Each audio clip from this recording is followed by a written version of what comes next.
The superior races are as powerless as the inferior races to transform suddenly the elements of their civilization. Contradictions presented by the peoples which have changed their religions, languages, and arts. The example of Japan. In what respect these changes are only apparent. The profound transformations undergone by Buddhism, Brahmanism, Mohammedanism, and Christianity, according to the various races by which they have been adopted. The variations undergone by institutions and languages, according to the race that adopts them. That the words which in different languages are considered to correspond represent very dissimilar ideas and modes of thought.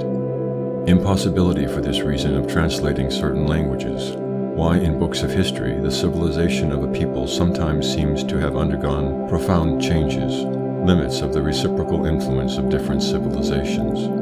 We have shown in a previous book that the superior races are wholly unable to induce inferior races to accept their civilization or to thrust it on them, taking one by one the most powerful means of action at the disposal of Europeans. Education, institutions, beliefs, we have proved their absolute inefficacy as means of changing the social state of the inferior peoples. We have endeavored to establish that since all the elements of a civilization correspond to a certain well-defined mental constitution created by heredity in the course of a long past, it is impossible to modify them without changing the mental constitution of which they are the outcome. Such a task is beyond the power of conquerors, and can only be accomplished by the lapse of centuries. We have also shown that it is only by a series of successive stages analogous to those traversed by the barbarians who destroyed the Greco-Roman civilization that a people can rise in the scale of civilization. If it be sought by means of education to spare a people these stages, all that is done is to disorganize its morality and its intelligence and to reduce it in the end to a level inferior to that it would have reached if it had been left to itself. The arguments we have applied to inferior races are equally applicable to superior races. If the principles we have set forth in this work are correct, it ought to be clear that the superior races are also incapable of suddenly transforming their civilization. They too require time and need to traverse successive stages. If the superior peoples seem at times to have adopted beliefs, institutions, languages, and arts differing from those of their ancestors, they have done so in reality only after having slowly and profoundly transformed them, so as to bring them into touch with their mental constitution. History appears to contradict on every page the preceding proposition. It offers us frequent examples of peoples changing the elements of their civilization, adopting new religions, new languages, new institutions. Some peoples abandon the beliefs they have held for centuries and are converted to Christianity, Buddhism, or Mohammedanism. Others transform their language, yet others radically modify their institutions and their arts. It even seems that it rests with a conqueror or an apostle to provoke such transformations, or even that they result from a mere caprice. History, however, in offering these accounts of sudden revolutions, does no more than accomplish one of its habitual missions, the creation and propagation of enduring errors. When these alleged changes are closely studied, it is soon perceived that it is only the names of things that easily vary, whereas the realities hidden behind the words continue to exist and are only transformed with exceeding slowness. To prove this assertion and to show at the same time how the slow evolution of things goes on behind denominations that remain unchanged, it would be necessary to study the elements of each civilization in the case of the different peoples, that is, to rewrite their history. I have already essayed this laborious task in several volumes. It will not be asked, in consequence, that I should again attempt it here. Leaving aside the numerous elements of which a civilization is composed, I shall choose but one of them as an example, the arts. Before approaching, however, in a special chapter, the study of the evolution accomplished by the arts in passing from one people to another, I shall make a few remarks respecting the changes undergone by the other elements of civilization, in order to show that the laws applicable to one of these elements are perfectly applicable to all of them, and that if the arts of the different peoples correspond to a certain mental constitution, as much as to be said of their languages, institutions, beliefs, etc., which in consequence cannot change suddenly and pass indifferently from one people to another. Footnote: I shall not deal here with the case of Japan, having already treated it elsewhere, while I shall certainly return to it on a future occasion. It would be impossible to study in a few pages a question on the subject of which eminent statesmen are the victims of delusions, which are shared unfortunately by certain philosophers wanting in insight. The prestige adhering to military triumphs, even though achieved at the expense of mere barbarians, still remains for many minds the criterion of the level of civilization.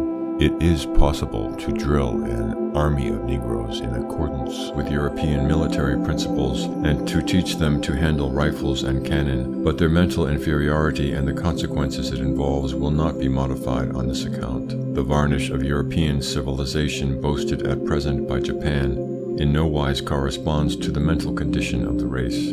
It is a trumpery, borrowed garment which will soon be rent by violent revolutions. End of footnote.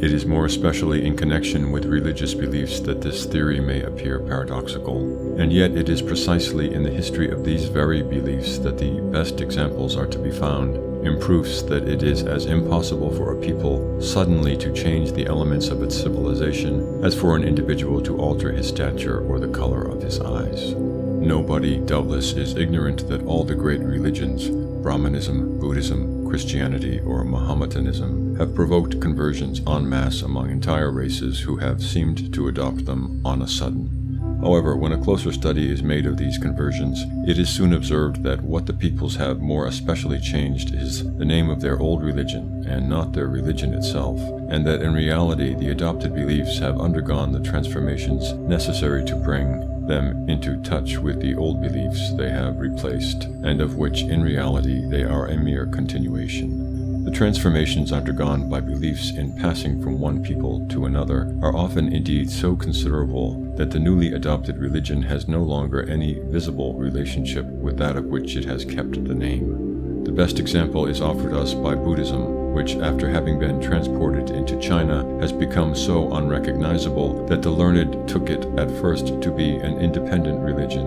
and were a long time before they recognized that this religion was merely Buddhism transformed by the race that had adopted it. Chinese Buddhism is in no sort the Buddhism of India, itself very different from the Buddhism of Nepal, which in turn is sufficiently distinct from the Buddhism of Ceylon.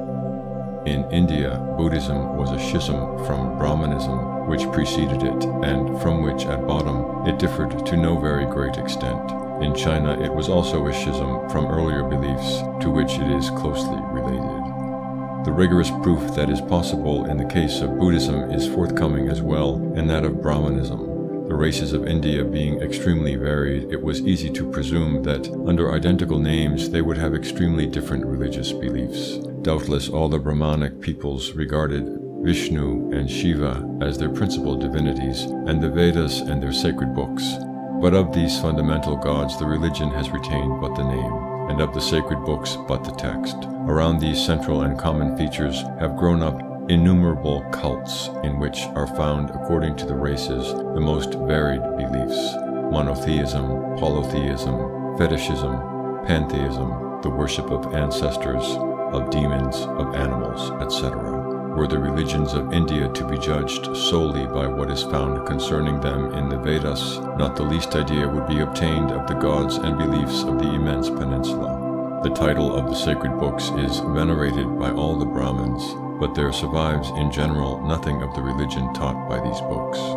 Islamism itself, in spite of the simplicity of its monotheism, has not evaded this law. It is a far cry from the Islamism of Persia to that of Arabia and that of India.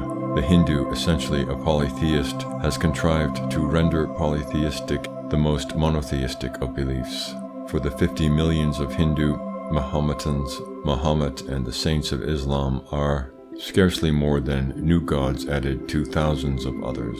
Islamism has ever been unable to establish in India that equality of all men which elsewhere was one of the causes of its success. The Mussulmans of India, like the other Hindus, practice the system of castes.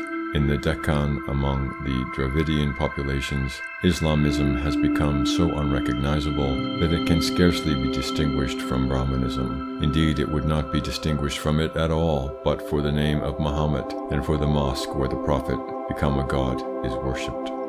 It is not necessary to go as far as India to observe the profound modifications undergone by Islamism in passing from one race to another. It suffices to consider our great possession, Algeria.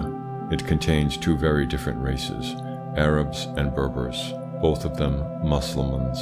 The Islamism of the former is far removed from that of the latter. The polygamy of the Quran has become monogamy among the Berbers, whose religion is scarcely more than a fusion between Islamism and the old paganism practiced by the race since the distant ages of Carthaginian rule. The religions of Europe themselves are not accepted from the common law, which obliges beliefs to undergo a transformation in accordance with the soul of the races by which they are adopted. As in India, the letter of the dogmas fixed by the texts has remained invariable, but these dogmas are vain formulae, of which each race interprets the meaning after its own fashion. Under the uniform denomination of Christians are found in Europe veritable pagans, such as the Basque Breton who worships idols, fetishists such as the Spaniard who adores amulets, polytheists such as the Italian who venerates as very different divinities the Madonnas of each village. Were this study to be prosecuted further, it would be easy to show that the great religious schism of the Reformation was the necessary consequence of the interpretation of one and the same religious book by different races. Those of the North, wishing to discuss their belief, regulate their life themselves, and those of the South, having remained far behind from the point of view of independence and the philosophic spirit, no example would be more convincing. These are facts, however, the development of which would lead us beyond our scope. We shall have to deal still more briefly with the two other fundamental elements of civilization, institutions and languages, because it would be necessary to enter into technical details that wholly surpass the limits of this work.